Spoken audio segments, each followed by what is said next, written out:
వేసవి ఎండలకు మించిన తీవ్రత బందరు పాలిటిక్స్ లో కనిపిస్తోంది.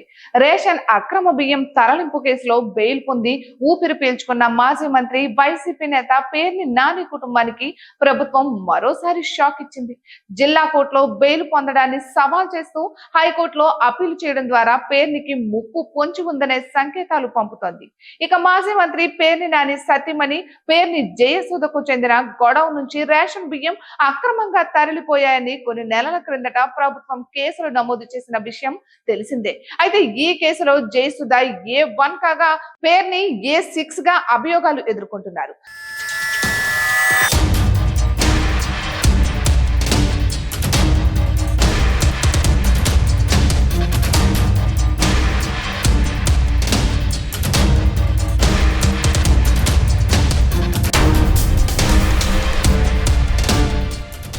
వీరిద్దరూ తప్ప ఈ కేసులో మిగిలిన నిందితులు అరెస్ట్ అయి విడుదలయ్యారు. పేర్ని ఆయన సతీమణికి ముందస్తు బెయిల్ మంజూరు కావడంతో కారాగారవాసం తప్పిపోయింది. అయితే మాజీ మంత్రి పేర్ని విషయంలో రాజీ లేదన్నట్లుగా వ్యవహరిస్తున్న మచిలీపట్నం ఎమ్మెల్యే రాష్ట్ర ఎక్స్చేంజ్ మంత్రి కొల్లు రవీంద్ర పట్టుబట్టి పేర్నిపై కేసులు హైకోర్టులో అప్పీల్ చేయాల్సిందిగా ప్రభుత్వంపై ఒత్తిడి తెచ్చినట్లు ప్రచారం జరుగుతోంది. ఇక పేర్ని జయసుధ బెయిల్ పై పోలీసులు హైకోర్టును ఆశ్రయించడం రాజకీయంగా చర్చనీయాంశమవుతోంది. పోలీసుల పిటిషన్ పై బుధవారం హైకోర్టులో విచారణ జరగనుంది. ఇక దీంతో మాజీ మంత్రి పేర్నికి మళ్లీ టెన్షన్ స్టార్ట్ అయింది. బియ్యం కేసు నమోదయ్యేంత వరకు పేర్ని నాని ప్రభుత్వంపై ఒక రేంజ్ లో పోరాడేవారు. ముఖ్యమంత్రి చంద్రబాబు, డిప్యూటీ సీఎం పవన్ కళ్యాణ్, మంత్రి లోకేష్ తో పాటు టీడీపీ, జనసేన, బీజేపీ నేతలపై విమర్శల దాడి చేసేవారు.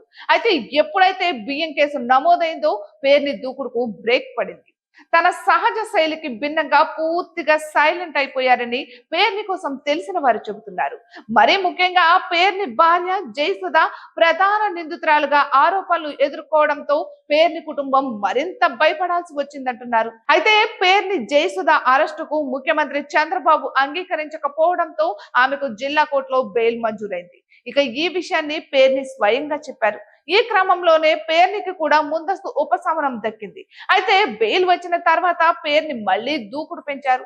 మాజీ ఎమ్మెల్యే వల్లభనేని అరెస్టు తర్వాత పేర్ని స్పీడ్ పెంచారని అంటున్నారు.